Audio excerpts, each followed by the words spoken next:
তেওঁ উজ্জ্বল ভৱিষ্যত আমি কামনা কৰিছোঁ।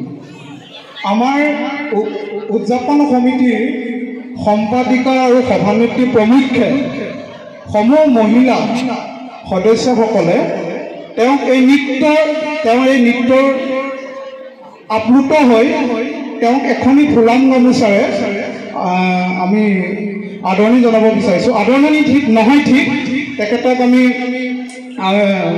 সন্মান যাচিব বিচাৰিছোঁ।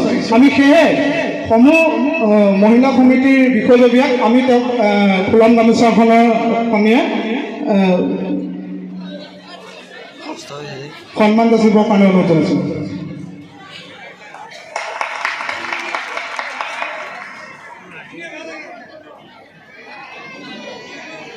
ধন্যবাদ।